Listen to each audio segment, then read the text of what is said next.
NFL rumors: Kevin Stefanski to sign 2,169-yard WR despite Myles Garrett's pleas, "I want to play both.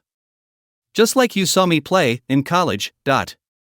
This statement reflects Travis Hunter's desire to take on a two-way role in the NFL.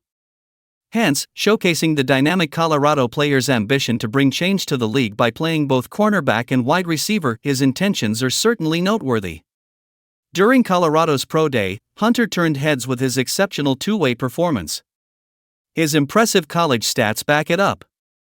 As a wide receiver, he recorded 24 receiving touchdowns, 2,169 yards, and 171 receptions. While as a cornerback, he notched 9 interceptions, 85 tackles, and 1 forced fumble over 30 games. These performances have captured the attention of many NFL teams, making him a top prospect in the 2025 NFL Draft. While it remains to be seen which team will draft him, speculation is growing that Kevin Stefanski's Browns could be his destination. The buzz has only intensified as the draft draws near. Adding to the excitement, the NFL Rumors X account fueled fan speculation by sharing a post about Hunter potentially landing with the Browns. They referenced ESPN's Adam Schefter, stating, "Browns are expected to select Travis Hunter at number 2 in the NFL Draft, per Adam Schefter." That will be great. Adam Schefter's opinion holds weight. Especially since Travis Hunter was the only receiver to catch passes from Colorado QB Shedeur Sanders during the school's Pro Day. At the NFL Combine, Hunter also impressed as a cornerback. He showcased his versatility and determination. His accomplishments include winning the Heisman Trophy and being named Academic All-American of the Year. And receiving multiple Defensive Player of the Year honors further strengthens his case as a top prospect. Previously, opinions in betting markets differed on Hunter's draft position. But with Vegas now favoring him as the second overall pick, the odds increasingly suggest he could land in Cleveland. However, these are just speculations, but why are the Browns considered the best landing spot for Travis Hunter? With Miami Hurricanes quarterback Cam Ward widely expected to go first overall, it strongly suggests Hunter's future with Cleveland is increasingly likely.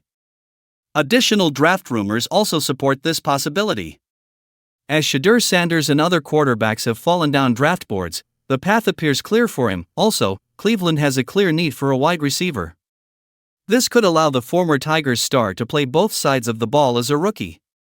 That's something he has openly expressed interest in. However, the team's quarterback situation presents a concern for his fantasy value. Even Browns DE Myles Garrett has publicly urged the team to prioritize selecting a quarterback early in the 2025 NFL Draft. Travis Hunter rated number 2, but Myles Garrett wants a QB. Clearly, the Browns have been suffering from a quarterback crisis on their roster. Surprisingly, the only healthy signal caller the team has right now is Kenny Pickett. Hence, Brown desperately needs someone to throw the ball for the next season. Travis Hunter might be a fantasy asset if he ends up in Cleveland. But, before the Browns select Hunter at number 2 pick, DE Myles Garrett, who had a roller coaster of an offseason, requested the team to draft the QB at number 2 pick. Garrett, who inked a new mega extension with the Browns after first expressing his desire to leave Cleveland, brought the suggestion to Kevin Stefanski, head coach of the Cleveland Browns, to select a QB with the second overall pick. During his appearance on the Cleveland Browns Daily Radio Show, Garrett made his request for a QB at no. 2. It's going to be some growing pains. But we, as a team, have to be a landing pad for him to fall back on and, being on the defensive side, help him out whenever things go wrong, the unanimous All-American honoree explained. Whether the Browns follow Garrett's advice, select Travis Hunter, or go in a different direction, their next move at quarterback will be crucial in shaping the team's future.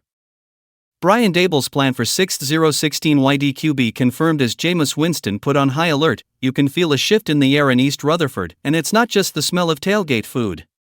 Word on the street is Brian Daboll might just have a wildcard stashed in his hoodie.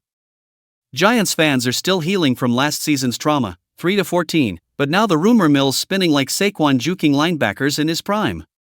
There's a name floating around camp, one that's got Jameis Winston side-eyeing his locker and Russell Wilson probably talking to his mirrors.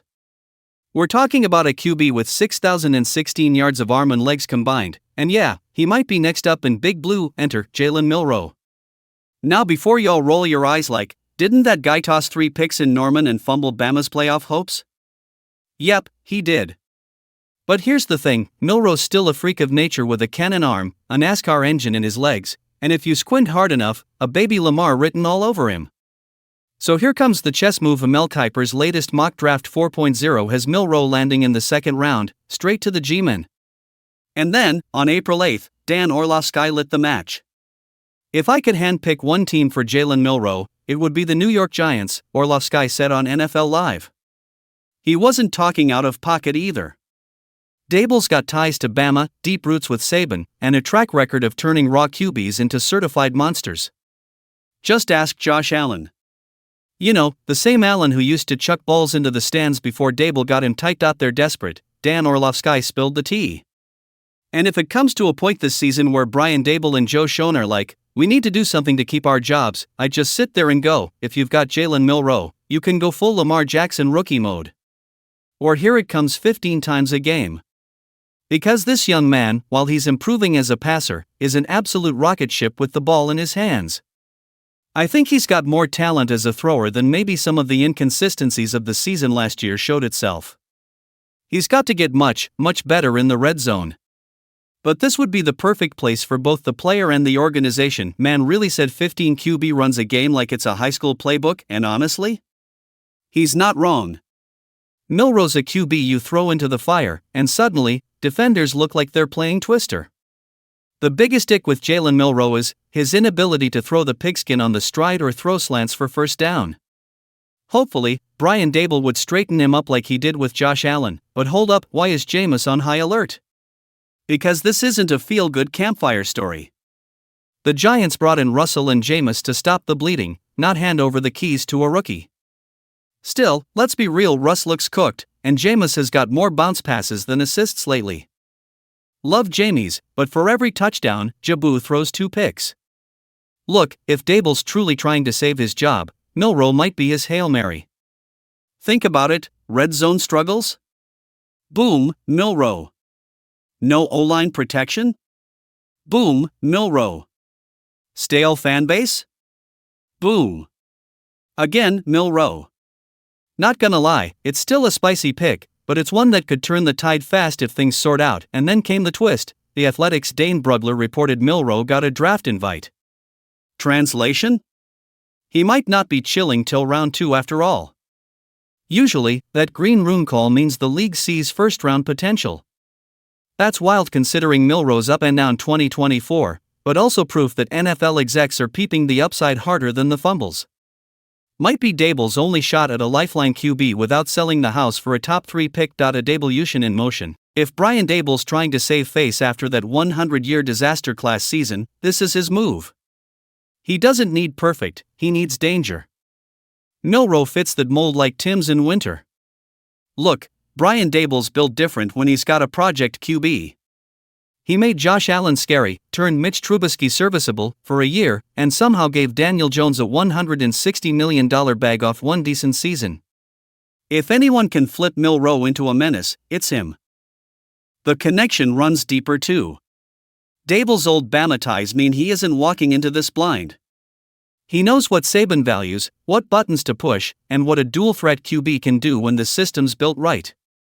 Orlovsky reminded us, I remember Brian Daboll talking about how Nick Saban told him the number one guy he could not stop in college over the past couple years was Jaden Daniels. If that's the prototype, Milroe's got the blueprint.